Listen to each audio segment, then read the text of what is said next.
Bismillah. Assalamualaikum warahmatullahi wabarakatuh. Innal hamdalillah nahmaduhu wa nasta'inuhu wa nastaghfiruh wa na'udzu billahi min shururi anfusina wa sayyiati a'malina. May yahdihillahu fala mudhillalah wa may yudlil fala hadiyalah. Ashhadu an la ilaha illallah wahdahu la syarika lah wa anna Muhammadan abduhu wa rasuluhu la nabiyya ba'da. Allahumma salli wa sallim wa barik ala Muhammadin wa ala alihi wa ashabihi ajma'in wa man tabi'ahum bi ihsan ila yaumiddin, amma ba'd. Ya ayyuhalladzina amanu taqullaha haqqa tuqatih wa la tamutunna illa wa antum muslimun. Ya ayyuhalladzina amanu taqullaha wa qulu qawlan sadida yuslih lakum a'malakum wa yaghfir lakum dhunubakum wa may yuti'illaha wa rasulahu faqad faza fawzan 'azima. Ma'asyiral muslimin wal muslimat rahimani wa rahimakumullah. Bapak Ibu jamaah Majelis Taklim Masjid Baitur Rahim yang semoga dirahmati Allah. Alhamdulillah kita kembali dipertemukan oleh Allah. Kita melanjutkan kembali kajian kita pada Kitabut Tauhid. Dan hari ini kita masuk pada subbab beberapa perkara yang dilakukan sebagian orang yang tidak menyadari itu kesyirikan. Padahal boleh jadi yang dilakukan itu salah satu sarana menuju kepada syirik. Perkara apa saja itu kita akan uraikan di sini nanti insyaallah. Beberapa perkara yang termasuk kesyirikan. Ada beberapa perbuatan yang berkisar antara syirik besar dan syirik kecil sesuai dengan apa yang tertanam di dalam hati pelakunya. Jadi ketika ada sebuah sarana, apakah nanti menjadi syirik besar atau syirik kecil tergantung kepada isi hati, niatnya apa. Dan sejalan dengan perkataan dan perbuatan yang dilakukannya, apa yang diniatkan, apa yang diperbuatnya, itu nanti yang menjadi apakah ini syirik atau tidak. Banyak orang yang melakukannya padahal ia tidak mengetahui hakikatnya dan bertentangan dengan akidah atau menodai kemurnian akidahnya, di mana ia dipraktekkan di dalam kehidupan sehari-hari dan sebagian orang awam melakukannya tanpa menyadarinya. Karena mereka terbawa oleh para pendusta yang melakukan tipu muslihat dan penyeru kesesatan. Nabi SAW telah mengingatkan umat beliau dari hal-hal yang tersebut. Di antaranya, 1. Memakai gelang atau benang dengan maksud menolak atau mengangkat bala. Sekarang benang-benang itu sudah berubah, bukan hanya sari benang saja Bapak Ibu. Kalau di zaman Rasulullah, benang diuntai, kemudian dikalungkan atau diikatkan di tangan atau dibawa, diikat di suatu benda. Contoh, dia punya siqayah, tempat minum, atau dia tempat makanan. Maka supaya tempat minum ini aman, tempat makanan ini aman, diikat pakai benang. Dengan tujuan, dengan adanya benang pengikat ini, maka aman. Gak akan ada yang mencuri, tidak akan ada yang mengambil, aman sepanjang di perjalanan. Ini masuk kategori termasuk adalah perbuatan syirik. Kembali kepada niat. Bapak-bapak ketika pernah berhaji barangkali si pembimbing mengatakan, kopernya Pak ikat pakai tali. Ada Pak yang ikat gitu Pak? Diikat tali sampai kencang benar? Kira-kira apa itu Pak? Ikatan itu syirik apa enggak? Apa tujuan Bapak? Biar gak bisa dibuka nanti di pesawat, gak ada orang nakal. Kalau tahu buka pasti sulit. Jadi tujuan Bapak di situ apa? Keamanan, halal. Seseorang mengikat barang, mengikat benda, halal. Tapi ketika dia merubah niat, dia telah merubah niat bahwa seakan-akan dengan ikatan itu akan aman, maka perbuatan itu menjadi syirik. Dan itulah yang terjadi di zaman dahulu. Ini termasuk perbuatan jahiliyah dan ia termasuk syirik. Meskipun belum sampai kepada besar, tapi masuk pada syirik kecil. Yang mungkin naik ke derajat syirik besar menurut keyakinan yang ada. Dan apa yang ada di dalam diri dan perbuatannya. Dari Imran bin Husain. Di sini Imran bin Husain bercerita. Anna Rasulullah sallallahu alaihi wasallam ra'a rajulan fi yadihi halqatun min tufrin. Pada suatu hari Rasulullah melihat ada seorang laki-laki. Ternyata laki-laki tersebut memakai gelang. Gelang itu dari sufrin, kuningan. Gelang dari kuningan, bukan dari tali benang, tetapi kuningan. Faqala, maka Rasulullah SAW bertanya, ma hadha?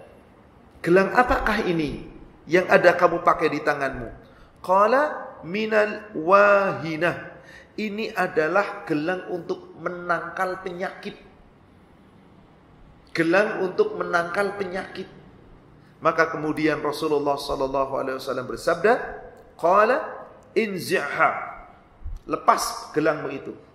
Buang gelangmu itu. Fa innaha la taziduka illa wahnan.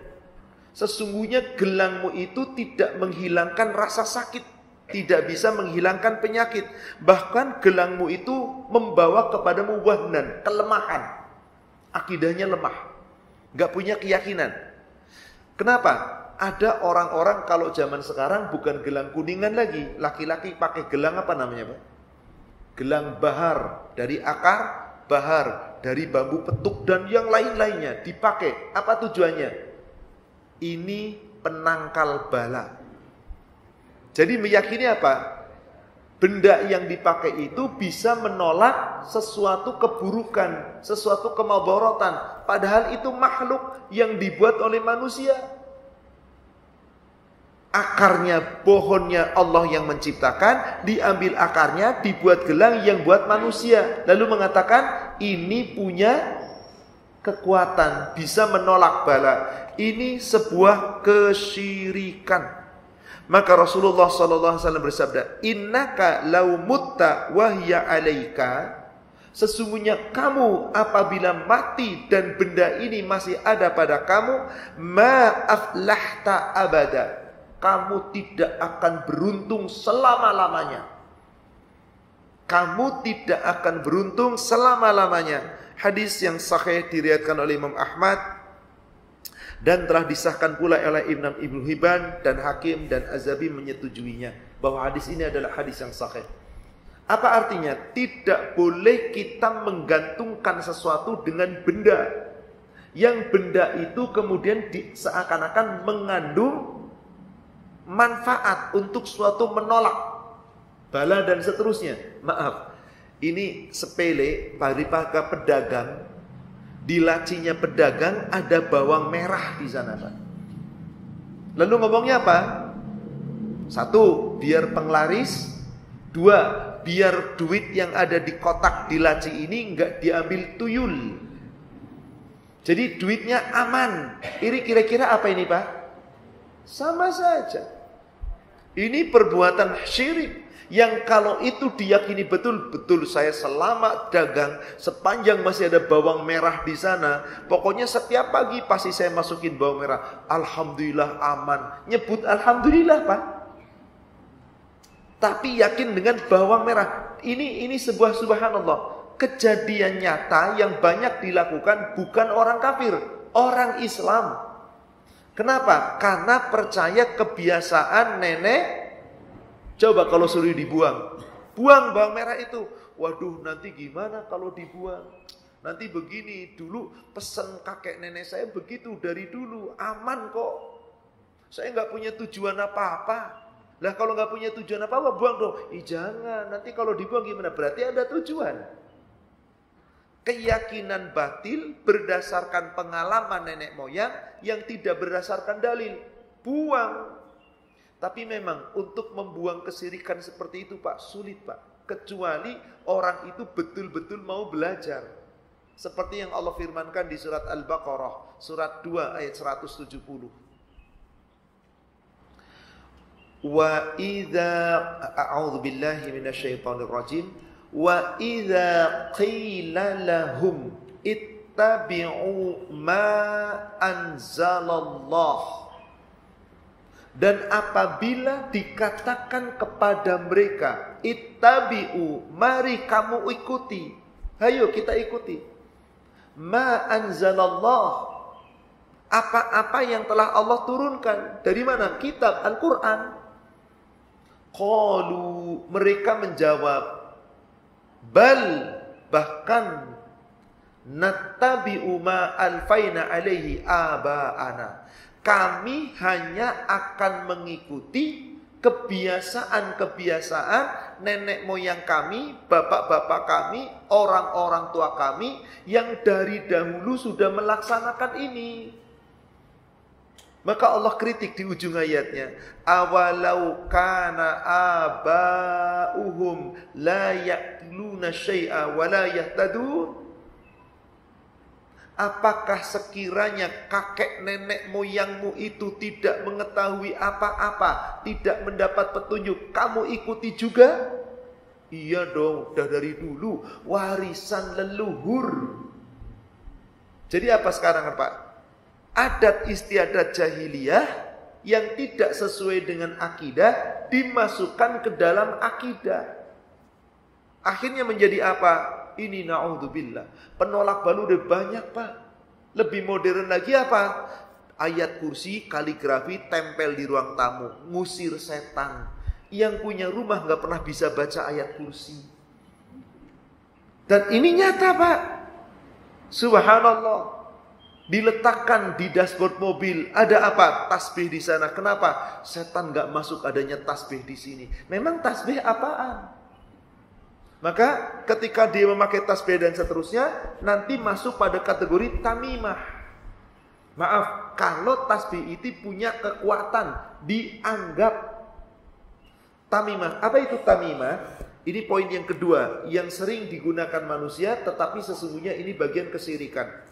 Tamimah adalah untaian manik-manik yang biasa dikalungkan oleh orang-orang Arab di leher anak-anak mereka, untuk menjaga mereka dari tatapan pandangan mata yang jahat, penyakit ain, atau dari kedengkian, atau dari penyakit-penyakit yang lain.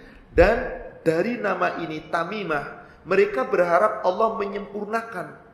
Karena tamimah secara kata dasarnya dari bahasa Arab yutimma. Yutimma, menyempurnakan, tamam, sempurna. Jadi apa tujuan orang pakai manik-manik, kemudian dipakai, dikalungkan, digelangkan, atau dikantongin, di kantongnya, di tempat makan dan seterusnya, supaya orang-orang yang mengenakan itu aman dengan untaian. Aman dari apa? Dari penyakit. Kalau tadi aman dari gangguan-gangguan, sekarang aman dari penyakit. Pak, mungkin Bapak Ibu pernah mendengar iklan gelang kesehatan. Dipakai, ada manik-maniknya enggak Pak? Kalung kesehatan, sendal kesehatan, macam-macam ya Pak. Terbukti apa enggak kira-kira itu Pak? Ada yang pernah pakai? Harganya mahal loh Pak, jutaan Pak. Tapi ada yang mempercayai. Nah, bagaimana dalam hal menyikapi ini? Pertama, apa yang ditawarkan, dipasarkan, dan diiklankan cocok nggak sesuai dengan ilmu pengetahuan? Sesuai nggak dengan ilmu pengetahuan? Sesuai, karena memang jenis batu ini memancarkan radiasi anu misalkan. Ada gelombang anu yang menurut ilmu modern, bahkan ilmu kedokteran, gelombang magnetik itu bisa melancarkan darah. Sehingga dengan darah lancar penyakit akan mudah sembuh. Masuk akal, pakai.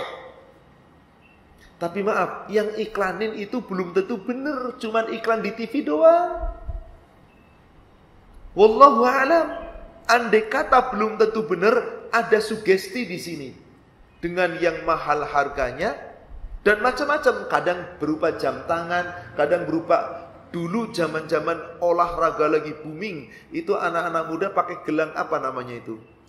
Yang katanya kalau pakai gelang itu sehat terus, kuat tenaganya. Kenapa? Qadarullah dipakai oleh pemain bola top. Lalu besar harganya begitu mahal. Dibeli, kemudian ada yang memalsukan. Tuh dalam beberapa kurun waktu bulan, hanya tahun, beberapa tahun hilang sudah.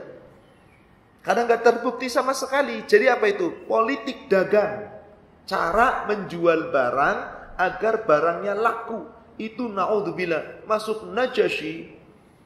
Memuji-muji barang seakan-akan hebat, berguna, manfaat dengan harga tinggi biar orang tertarik.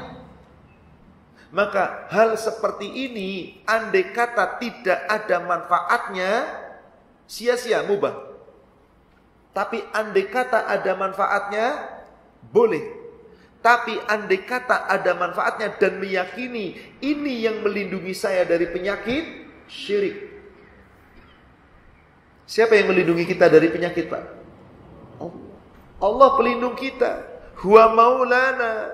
Allah penolong kita. Gak akan ada suatu madarat penyakit apapun menimpa kita kecuali atas izin Allah. Bukan karena gelang, bukan karena manik-manik, bukan karena kalung, bukan karena sendal kesehatan atau apapun namanya. Allah. Lihat surat 9 ayat 51. Surat At-Taubah ayat 51. Qul, katakanlah, la yusibana illa ma kataballahu lana. Tidak akan ada suatu musibah, suatu bencana, suatu penyakit yang akan menimpa kepada kamu illa kecuali ma kataballahu lana. Apa-apa yang menimpa kamu itu betul-betul apa yang telah kami tetapkan kepada kamu. Jadi karena Allah, bukan karena siapapun. Lalu kemana kita berharap? Kemana kita berlindung? Huwa maulana. Kepada Dia Allah, penolong kami, pelindung kami. Wa 'alallah falyatawakkalul mu'minin. Hendaklah orang beriman itu tawakalnya kepada Allah, gantungkan kepada Allah, jangan kepada benda. Tapi kalau memang teruji bahwa benda yang ada manik-maniknya itu dengan nama batu-batu apalah namanya, dan betul-betul teruji secara klinis, teruji secara modern, teruji secara penelitian, itu ada manfaat untuk tubuh, pakai. Tapi harus yakin, siapa yang menjaga kita? Allah. Ini hanya sekedar sarana. Termasuk berobat, Pak. Yang menyembuhkan penyakit kita, obat dari dokter atau Allah? Wah, dokter itu hebat, obatnya manjur, ces dong. Saya tiap sakit pasti ke dokter itu, pasti sembuh. Itu syirik kecil itu kata-kata itu. Saya ke dokter itu pasti sembuh. Inna lillahi wa inna ilaihi raji'un. Apakah yang menyembuhkan itu dokter? Nanti pada bab berikutnya nanti tentang pengobatan ada di bab keempat kita akan bahas. Intinya tidak boleh kita bergantung dengan benda apapun, dengan makhluk apapun yang menganggap bahwa itu membuat kekuatan, membuat kita kebal, terhindar dari penyakit dan seterusnya. Maka jika itu dilakukan, dia telah masuk berbuat tamimah. Maka Rasulullah SAW telah bersabda dalam hadis yang diriwayatkan oleh Imam Abu Dawud, juga diriwayatkan oleh Imam Ahmad dari sahabat Abdullah bin Mas'ud. Qala, dia berkata, semoga Allah meridhoinya. Sami'tu Rasulullah SAW yaqul, innar ruqa wat tamaim wat tiwala asyirkun. Sesungguhnya ruqyah, tamimah, tiwala itu semuanya adalah syirik. Apa itu riqa? Ruqyah, tapi ruqyah yang batil. Ruqyah yang bacaan-bacaannya tidak berdasarkan dalil Al-Quran dan Al-Hadis. Maka ruqyah itu batil. Apalagi ruqyah dengan sarana-sarana. Ada ayam harus warna hitam, halus telur bebek sekian, harus ada kambing, di ruqyah penyakitnya pindah ke makhluk, ke binatang, ke telur dan seterusnya. Maka itu syirik. Kemudian tamaim, tamimah, menggantungkan manik-manik yang kemudian tadi dijadikan gelang, kalung atau apapun dengan tujuan dia bisa menolak dari segala penyakit. Itu pun syirik. Dan watiwalah itu juga syirik. Dan tiwalah itu juga syirik. Apa itu tiwalah? Bahasa keren kita di sini susuk, Pak. Pelet. Ada kan orang yang pakai susuk-susuk, Pak? Apa tujuannya? Biar wajahnya lebih cemerlang, seakan-akan apa? Terlihat cantik, terlihat keren, menarik. Itu kan namanya susuk, tiwalah, pelet. Atau sesuatu ramalan-ramalan, amalan-amalan yang bisa digunakan untuk menarik hati orang. Apa namanya? Pelet kan, Pak ya? Ya seperti itulah. Mau susuk mau apa? Itu namanya tiwalah. Itu haram. Itu syirik. Dan dari sahabat Uqbah bin Amir secara marfu juga telah diriwayatkan oleh Imam Ahmad di dalam kitab musnadnya. Man 'allaqa tamimatan faqad asyrak. Barang siapa yang menggantungkan tamimah tadi, menggantungkan sesuatu, terlindungi dengan tamimah, dengan manik-manik yang dibuat jadi untayan, maka ini masuk dalam kategori syirik. Berhati-hatilah dari keyakinan, dari perbuatan terhadap suatu benda. Berikutnya poin ketiga, tabarruk atau ngalap berkah, baik itu dari pohon, dari batu, dari peninggalan perbudakan purbakala, dari bangunan-bangunan. Dan maaf Pak, ngalap berkah di zaman Rasul sudah biasa terjadi. Bagaimana ngalap berkahnya? Ngalap berkah dari Rasul. Terkadang sahabat apabila Rasul berwudu masih ada sisa bekas wudu, mereka berebut dari bekas air wudu Rasul. Ada barokahnya? Ya, Rasul masih hidup dan didoakan oleh Rasul. Bagaimana sekarang? Ada kiai, ada ulama, ada ustadz, wudu, rebutan bekas air wudunya diminum. Apa namanya ini? Ngalap berkah. Sama, tapi tujuannya beda. Rasul orang yang betul-betul Allah muliakan. Dan Rasulullah membiarkan itu karena memang Rasul punya keberkahan. Atas izin Allah. Apakah dicontoh oleh makhluk? Apakah setelah Rasul wafat Abu Bakar berbuat demikian? Umar berbuat demikian? Tidak. Apakah mendatangi kubur-kubur Rasul lalu ngarap berkah dari tanah kuburan itu? Bagaimana di negara kita Pak? Ada kiai yang terpandang meninggal, lari ke kuburannya, ngambil tanah, taruh di rumah. Ini apa? Ngalap berkah. Ini kuburannya, tanahnya kiai. Ini ada berkahnya. Dan bermacam-macam. Maka perbuatan-perbuatan itu jelas-jelas syirik yang ternyata banyak dilakukan. Lebih ngawur lagi ngalap berkahnya Pak. Maaf. Dan ini terjadi di negara kita. Di daerah Jawa Tengah sana, ada daerah tertentu yang ini diabadikan menjadi suatu wisata seni mengatasnamakan warisan budaya leluhur yang tiap tahun diperingati di hari-hari tertentu, tanggal tertentu, bulan tertentu. Terutama di bulan Syuro. Bulan Asyura. Bulan Asyura itu bulan apa Pak? Bulan Safar. Bulan Muharram, bulan Muharram. Sebetulnya kenapa orang Jawa mengatakan bulan Muharram itu bulan Syuro, setelah Muharram baru Safar. Kenapa dikatakan bulan Syuro? Karena di sana ada hari ke-10 yang dibiasakan untuk saum, Pak. Saum Asyura. Orang Jawa mengatakan Syuro, bulan Syuro, padahal bulannya namanya Muharram. Ya sekedar nama lah. Apa yang terjadi, Pak, di tanggal 10 hari Asyura itu, Pak?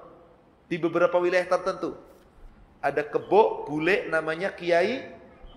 Ada gamelan namanya kiai apa namanya Pak? Kereta kiai, kebo kiai, keris juga kiai. Namanya banyak kiai-kiai. Lalu setiap acara itu dimandikan, diarak, kemudian dikumpulkan makanan. Lalu ada para kiai yang mendoakan, terus digiring. Setelah itu apa Pak? Makanan itu dilempar, disebar, lalu berebut. Apa tujuannya? Ngalap berkah. Sampai itu kotorannya si kebo yang namanya kiai itu direbutan katanya berkah. Kalau logika, maaf, kotorannya kerbau, sapi, bisa nggak Pak jadi pupuk kandang? Bagus. Luar biasa Pak. Dari tanam-tanaman yang dicerna, kemudian membusuk, dibuang, itu jadi pupuk kandang luar biasa. Asal jangan kotoran kuda. Kotoran kuda tidak bisa dijadikan pupuk kandang. Wallahu a'lam, Allah telah menentukan. Mungkin panas dan seterusnya. Artinya di sini cukup. Nah, ini diambil kotorannya karena dari kebo khusus yang disebut kiai tadi. Lalu sama untuk tanaman. Di sini sudah beda niat nggak Pak? Beda niat.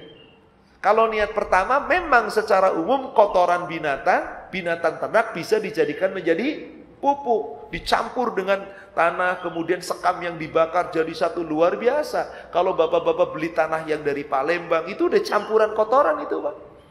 Kita saja nggak sadar cara membuatnya. Artinya itu nyata dan manfaatnya ada.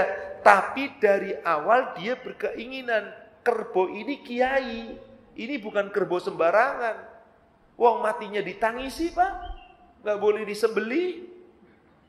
Apa artinya di sini? Kerbau itu binatang ternak, dimakan dagingnya, diambil tenaganya. Tapi kerbau ini dikhususkan dipelihara, dirawat. Apa bedanya dengan umatnya Nabi Musa ketika memelihara sapi?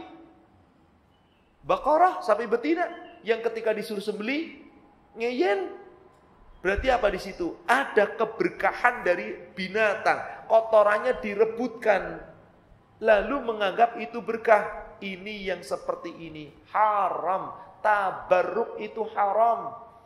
Datang ke kubur-kubur, ngalap berkah di kuburan, terus di sana meminta kepada Allah melalui penghuni-penghuni kubur, seakan-akan ada berkahnya. Tidak bisa seperti itu. Kalau di zaman Rasul masih hidup, sahabat datang ke Rasul, minta didoakan dengan berkahnya Rasulullah, kemudian dengan tangannya Rasulullah, dengan sentuhannya Rasulullah, diruqyah dengan cara syar'i, nggak ada masalah. Dan itu bisa menyembuhkan penyakit atas izin Allah. Apabila Allah menghendaki, maka ia sembuh. Nah, tentang mengalap berkah ini bisa menjadi syirik yang besar jika keyakinan itu mutlak bahwasanya dia punya berkah. Datang ke candi-candi tertentu, pohon-pohon keramat, dan seterusnya. Apalagi apa dulu namanya, pesugihan lah, apalah, ke gunung ini, ke gunung itu, seakan-akan ada berkahnya. Bahkan sekarang kalau Bapak punya alat komunikasi handphone, biasanya iklan-iklan masuk, diantaranya apa? Simpan benda ini di rumah, pasti nanti dalam beberapa hari rezeki datang. Enak bener. Dan ini nyata Pak, betul ini datang ke kita. Ada, pasti saya yakin kalau Bapak punya Android, datang ada seperti itu iklan. Membuka Al-Quran, membuka hadis, itu iklannya nongol yang kayak gitu-gituan dulu. Kalau orang yang gak punya akidah, percaya dengan adanya barang ini di rumah Anda, dijual harganya mahal, tapi nanti rezeki datang melimpah ruah dengan sendirinya. Dari mana rezeki datang melimpah ruah dengan sendirinya? Akal sehat juga gak bisa. Tapi itulah orang yang mengalap berkah. Seakan-akan ada keberkahan dari benda tertentu. Maka ketika ada orang berharap berkah dari kubur-kubur orang yang soleh, seperti berharap berkah dari Lata, Uzza, Hubal dan Manat, itu gak ada bedanya. Mereka orang-orang yang soleh, yang wafat, diwafatkan oleh Allah, diagung-agungkan, dipuja-puja, jadilah sesembahan. Maka itu perbuatan haram. Di sini dari Abu Waqid, yakni Abu Waqid Al-Laythi, dia berkata, dia bercerita tentang keadaan, dan ini tersebut di dalam kitab Sunan At-Tabarani, di dalam kitab Al-Kabir, mengatakan bahwasanya suatu ketika dia pergi bersama Rasulullah di saat perang Hunain. Perang Hunain, Bapak Ibu sekalian, adalah peperangan yang terjadi setelah Fatu Mekah di tahun ke-8 Hijriah. Terjadinya Fatu Mekah itu di bulan Ramadan, peperangan Hunain terjadi di bulan Syawal. Ada pula yang mengatakan di bulan Zulqa'dah. Tapi bulan Zulqa'dah adalah bulan-bulan yang diharamkan. Maka tidak boleh berperang pada bulan itu, kecuali diserang. Kisahnya adalah orang-orang Mekah baru masuk Islam. Maka Allah turunkan surat, "Idza jaa nasrullahi wal fath sayadkhuluna fi dinillah afwaja." Ketika datang pertolongan Allah, yaitu kemenangan kota Mekah, maka orang-orang kafir Mekah masuk Islam berbondong-bondong. Begitu masuk Islam berarti meninggalkan kesyirikan. Ada sebagian orang yang telah masuk Islam saat itu ikut membela Rasul dalam perangan Hunain. Saat terjadi Fatu Mekah, banyak di antara orang-orang munafik yang di Madinah dan orang-orang kafir yang di Mekah sebetulnya tidak ingin masuk Islam.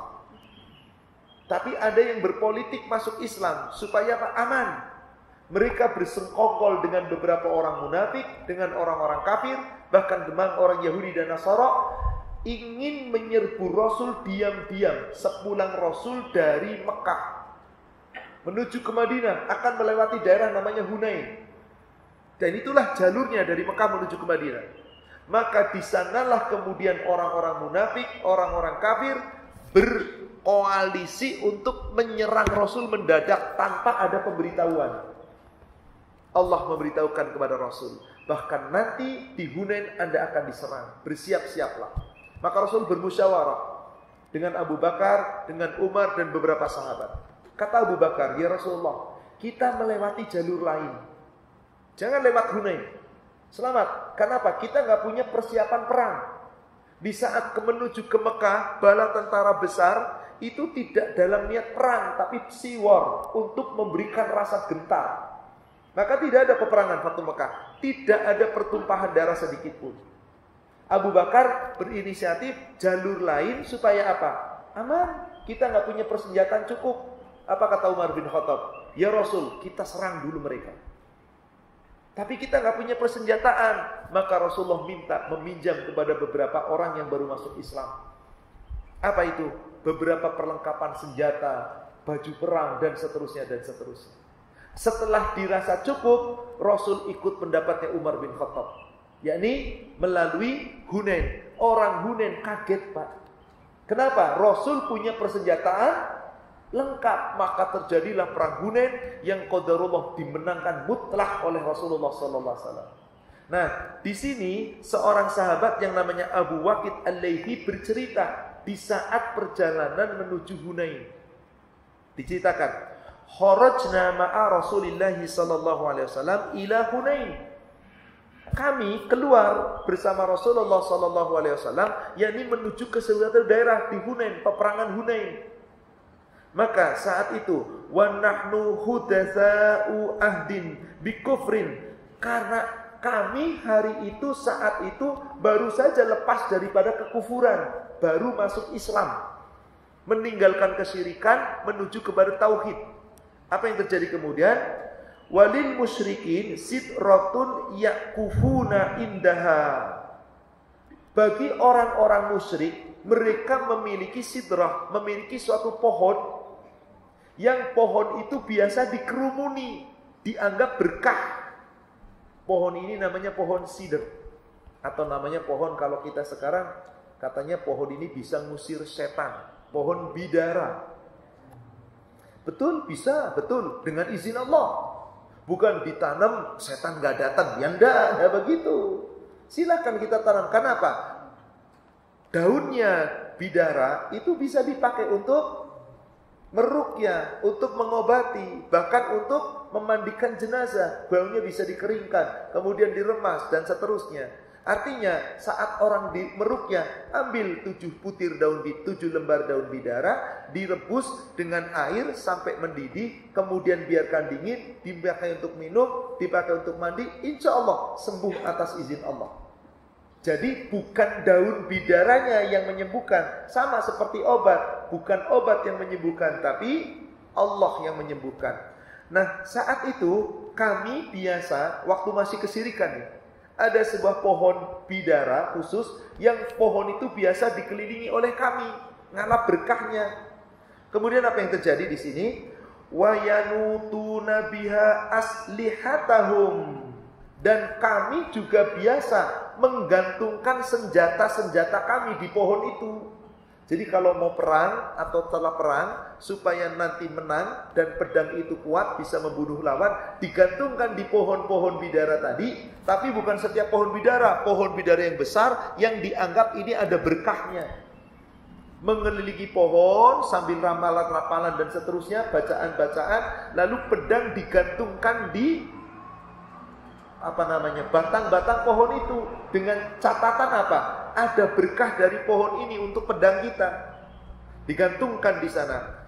Kemudian yuqalu laha dzatul anwa. pohon bidara yang kami biasa jadikan sebagai berkah itu kami sebut Dzatu Anwar. Jadi pohon khusus yang disebut Dzatu Anwar. Qala, kemudian dia berkata, melanjutkan cerita nih. Jadi ceritanya Abu Waqi Al-Laythi itu bercerita bahwasanya kami dulu ketika syirik meyakini ada sebuah pohon bidara yang besar yang kami namakan Dzatu Anwar, yang kami meyakini punya berkah. Sehingga apa? Kami suka berkeliling di sana dan meletakkan pedang-pedang kami di sana, digantungkan di pohon untuk berkahnya. Dan kami namakan Dzatu Anwar. Dan suatu ketika kami pergi menuju Hunain, mau perang bersama Rasul. Kami baru saja lepas dari syirik. Tiba-tiba apa yang terjadi? Qala, dia melanjutkan ceritanya. Famarorna bisid rotin. Lalu kami suatu ketika saat menuju ke Hunain lewat dan melihat ada sebuah pohon, yaitu pohon sidr tadi, pohon bidara yang cukup besar. Kemudian apa yang terjadi saat itu? Faqulna, maka kami berkata, ya Rasulullah, wahai Rasulullah, ij'al lana dzata anwar kama lahum dzatu anwar.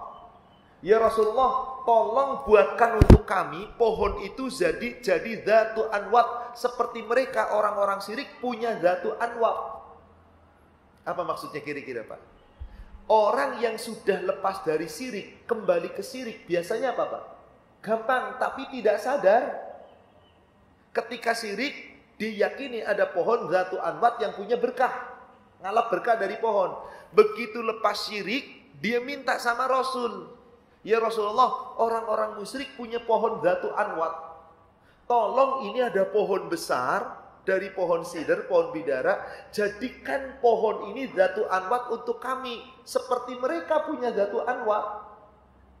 Seperti mereka punya Dzatu Anwar. Apa jawaban Rasulullah sallallahu alaihi wasallam? Rasulullah sallallahu alaihi wasallam kemudian mengatakan, qala Rasulullah sallallahu alaihi wasallam, Allahu Akbar. Allah Maha Besar. Marahnya Rasul itu enggak kata-kata kotor, Pak.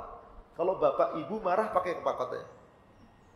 Rasul itu marah dengan menyebut nama Allah, mengagungkan Allah. Atau dengan kata-kata lain untuk mengingatkan. Allahu Akbar. Rasul mengucapkan Allahu Akbar.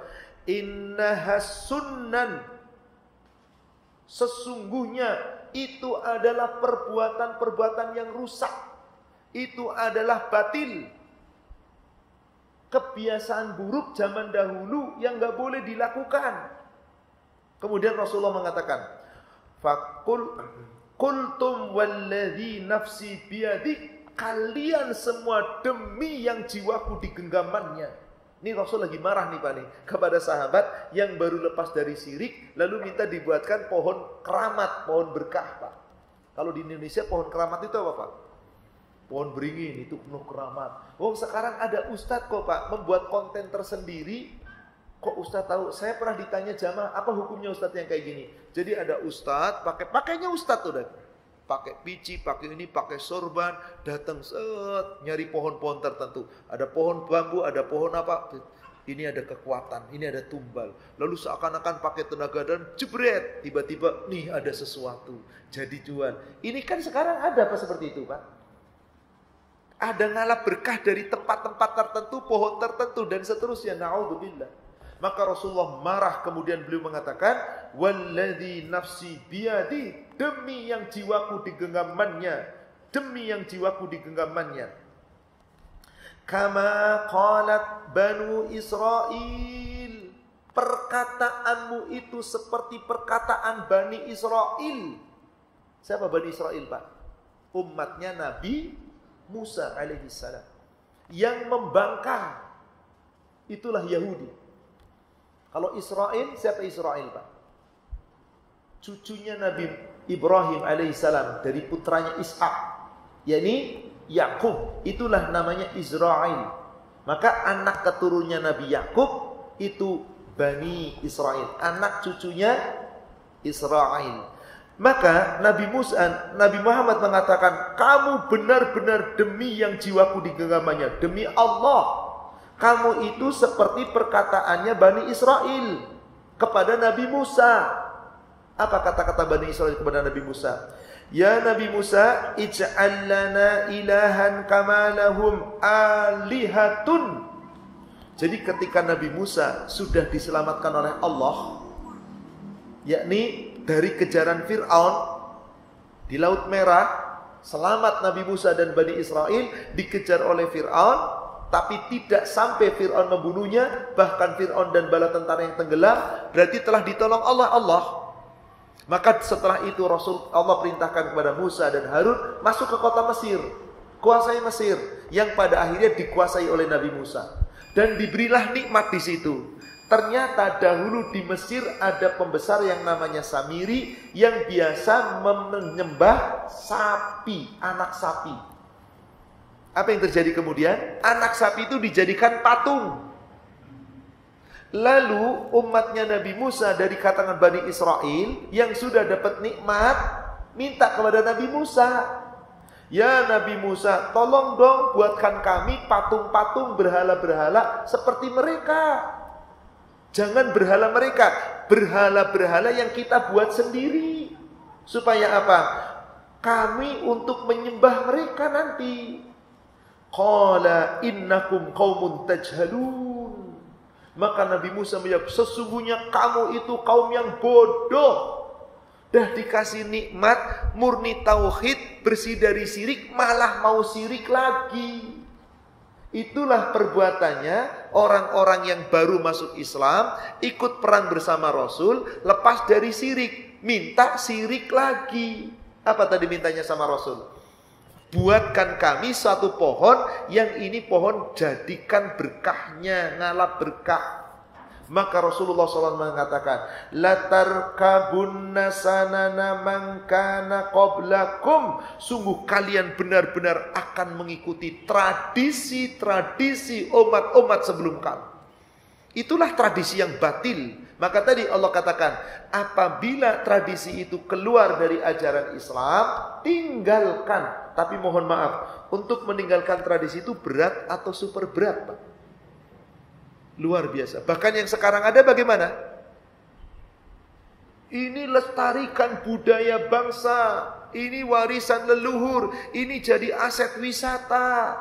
Duit lagi yang dipikirin, dunia yang dipikirin, kesirikan sampai innalillahi, akidah digadaikan, rusak akibat dunia. Bahkan adakah dunia dan seisinya nilainya di hadapan Allah? Ketika ada orang dipanggil Allah, diseru Allah kembali kepada aturan Allah, lalu tidak nurut, lalu membangkang, boro-boro cuman keuntungan dunia sekecil apapun, dunia dan seisinya, sampai Allah katakan ditambah lagi dunia dan seisinya. Jika dia pulang kepada Allah nanti, ja'a rabbuk, berjumpa dengan Rabbnya membawa dosa. Dosa itu gak bisa ditebus meskipun dengan harta. Dua dunia dan seisinya, Pak. Surat 13, surat Ar-Ra'du ayat 18.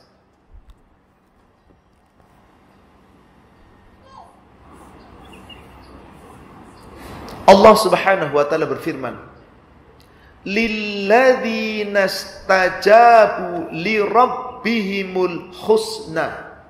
Dan bagi orang-orang yang istijabah, mengijabah, memenuhi, menjalankan perintah-perintah Allah, Rabb mereka, ketika Allah perintah untuk taati, ketika Allah melarang tinggalkan, dan mengijabah berarti memenuhi seruan Allah, pasti dibalas kebaikan.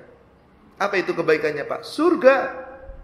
Bagaimana ada orang diseru Allah, hayo murnikan tauhid, kembali kepada tauhid, tinggalkan urusan syirik, tapi enggak nurut. Apa risikonya di situ, Pak?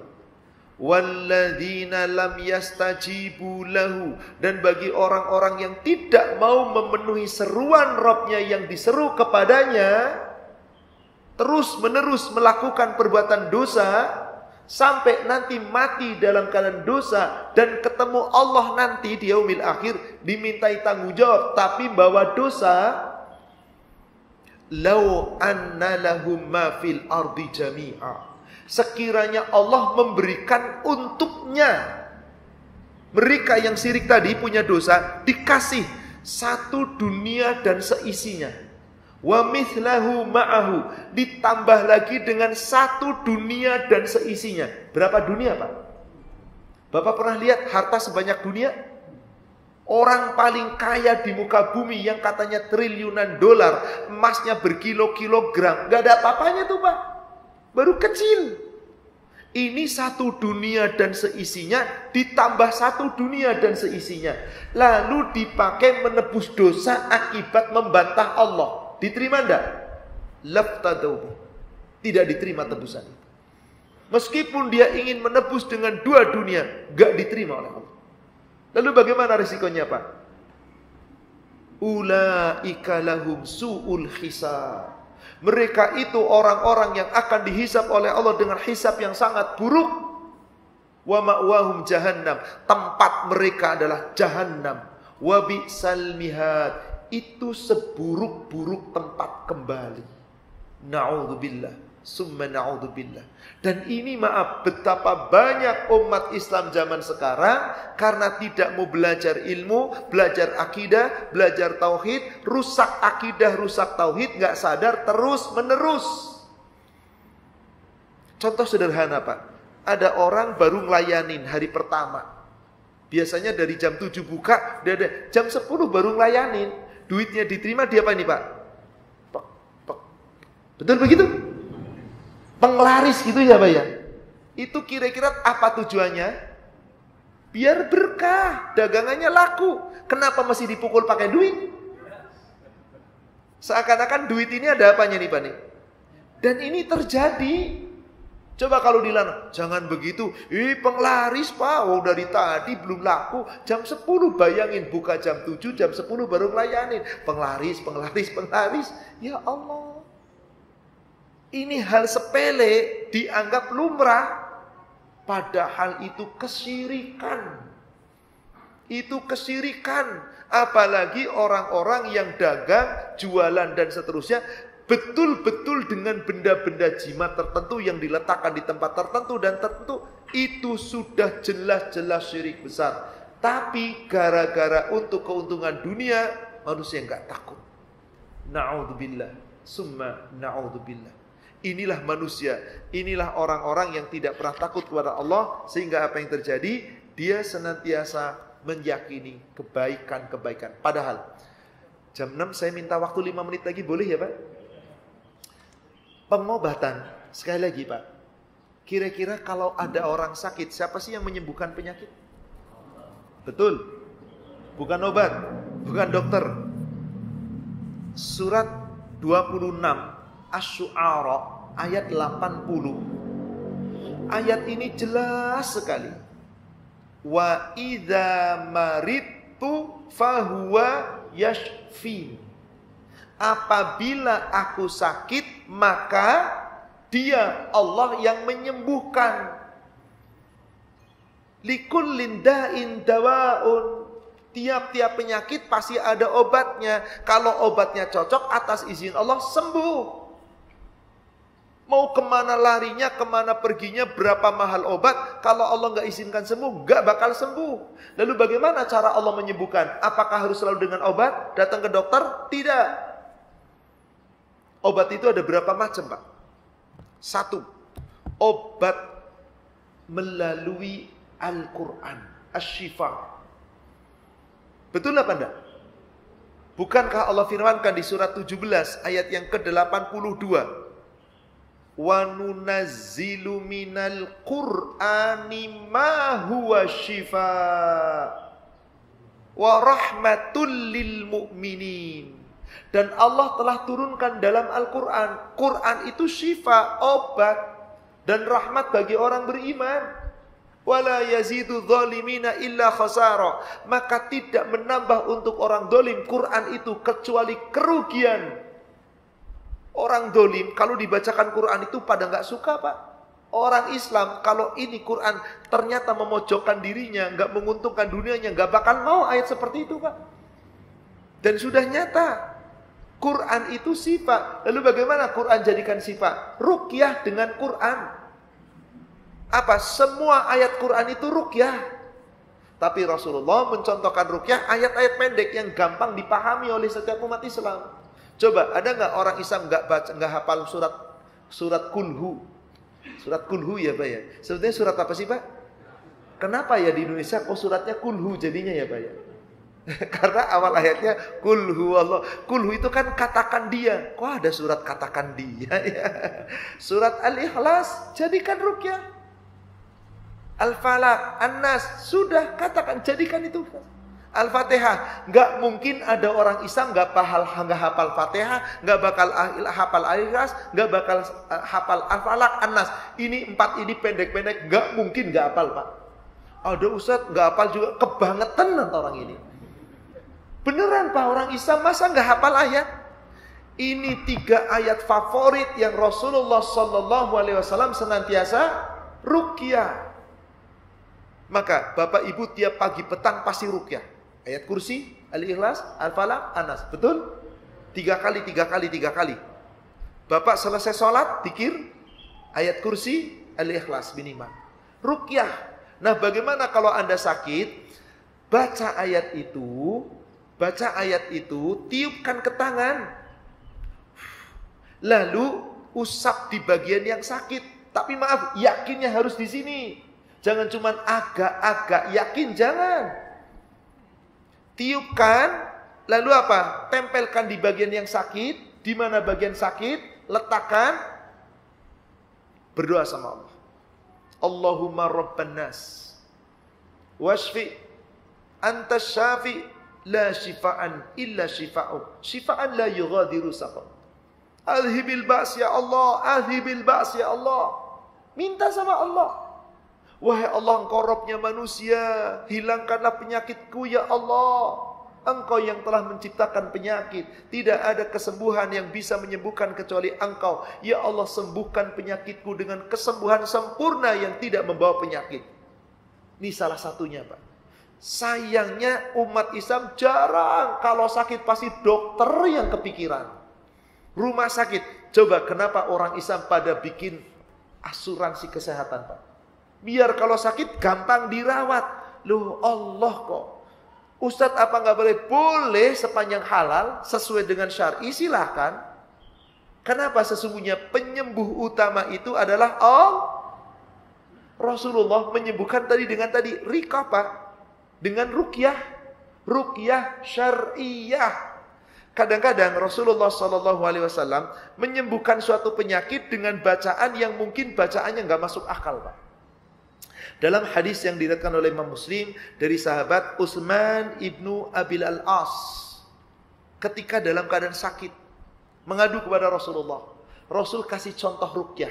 Setelah beliau membaca surat Al-Falaq dan An-Nas, muawwidzatain, Rasulullah baca ditiupkan ke tangan lalu diludahi. Boleh jilatkan ludah, boleh tempel ke tanah. Lalu dibaca doa. Doanya mudah Pak. Bismillah, Bismillah, Bismillah. Dengan menyebut nama Allah. Dengan menyebut nama Allah. Dengan menyebut nama Allah. Kemudian apa? Ucapkan 7 kali. A'udzu billahi wa qudratihi min syarri ma ajidu wa uhadhiru. Aku berlindung kepada Allah dengan kekuasaannya. Ya Allah, aku mohon untuk sembuhkan penyakit itu. Hilangkanlah penyakit dariku. Baca 7 kali. Lalu apa? Tempelkan di tempat yang sakit. Sembuh atas izin Allah. Sembuh atas izin Allah. Terkadang tadi dengan ludah ditiupkan, dilukan. Rasul ambil tanah pakai 1 ujung aja, diludahi, kemudian membaca doa. Rasulullah SAW mengatakan, Bismillahi turbatu ardina biriqati ba'dina liyusfa bihi saqimuna biidni rabbina. Bismillah, dengan menyebut nama Allah, dengan sebagian tanahmu ya Allah, dari bumimu, dan sebagian dari ludahku ya Allah, kiranya sembuhkanlah penyakitku atas izinmu, dengan izinmu sembuhkan ya Allah. Sembuh. Yakin dengan Allah, praktekkan itu. Ustadz, masa si ludah bisa menyembuhkan? Masa tanah bisa menyembuhkan? Maaf, bapak-bapak, ibu-ibu pernah dengar kisahnya Nabi Ayub? Pernah dengar kisah Nabi Ayub? Berapa tahun Ayub sakit? Lebih dari 11 tahun, Pak. Dalam riwayat ada yang mengatakan 14 tahun. 11 tahun istri-istrinya meninggalkan, anaknya meninggalkan, diuji masih sakit. Pernahkah Nabi Ayub berdoa? Sering. Apa doanya, Pak? Minta sehat atau minta perlindungan pada Allah? Coba ibu bapak buka. 2 surat lagi, Pak. 2 ayat lagi. Pertama, surat Al-Anbiya, surat 21, ayat 83. Wa Ayyuba, dan ingatlah kisah Ayub. Idnada rabbahu, ketika Allah mengujinya dengan sakit, lalu dia berdoa menyeru kepada Rabbnya. Anni massaniyad durru wa anta arhamur rahimin. Ya Allah, aku ditimpa penyakit, aku ditimpa sakit, dan aku tahu Engkau adalah Zat Arhamur Rahimin, pemberi rahmat yang sangat baik. Engkau pengasih dan Engkau penyayang, ya Allah. Itu, Pak, gak ngomong sembuh, tetapi memuji Allah, kembalikan kepada Allah. Apa kata Allah kemudian? Fastajabna lahu fakashafna ma bihi min durrin. Kami ijabah doanya, kami hilangkan baginya penyakit dan kesusahan. Kira-kira, Pak, dengan apa Nabi Ayub sembuh? Dengan apa Nabi Ayub sembuh? Coba lihat surat Shad, surat 38. Ayatnya ayat 41. Surat Shad, surat 38, ayat 41. Walkur abdana Ayub. Dan sampaikan kisah tentang hamba kami yang bernama Ayub. Saat pertama sakit, sampai 11 tahun lamanya, doanya apa? Ya Allah, aku ditimpa penyakit.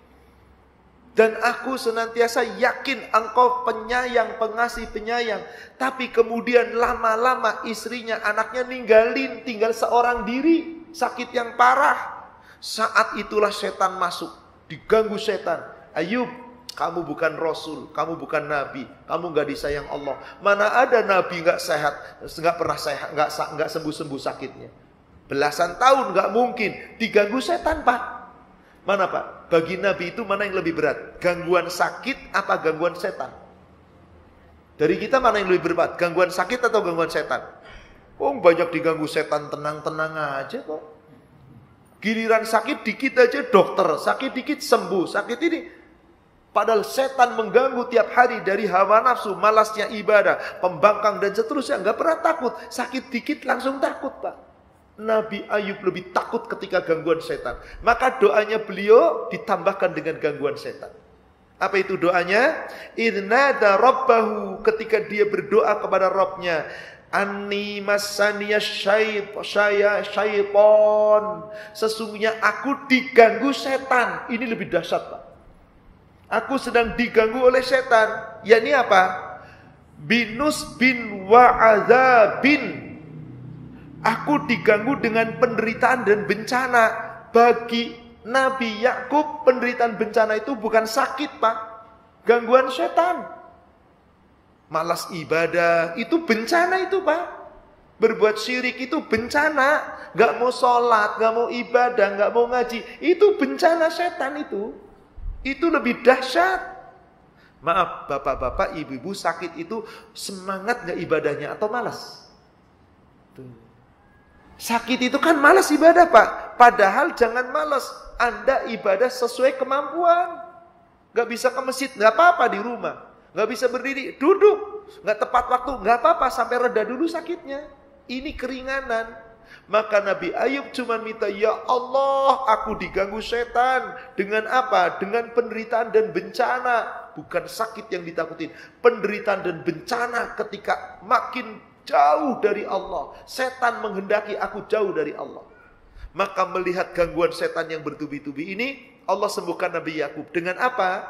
Dengan satu kalimat. Apa? Perintah Allah itu, Pak. Lihat ayat 42-nya. Urqud birijlika. Ya Ayub, gentakkan kakimu. Jadi Nabi Ayub ketika itu lagi duduk, suruh digejuk gitu loh, pakai kaki Pak, tanahnya. Dek, dek. Setelah dihentakkan kaki ternyata apa Pak? Keluar memancar air. Keluar air. Begitu keluar air, pemancar, Allah suruh kumpulkan air itu. Lalu disuruh apa? Hadza mughtasalum baridun wa syarabun. Air ini air yang suci. Mandilah kamu dengan air itu, minum dengan air itu, seketika sehat. Tapi maaf, ini ayat jangan praktek Pak. Hadza baridun mughtasilun wa syarabun. Digejuk. Kok enggak keluar air? Enggak bisa. Nanti ustadznya bisa tipu-tipu. Kasih ini bejana seakan-akan ini. Wah, keluar air. Hayo minum. Hayo mandi pakai ini. Bayar sekian. Ngawur yang seperti itu. Ini mukjizat dan inilah Allah.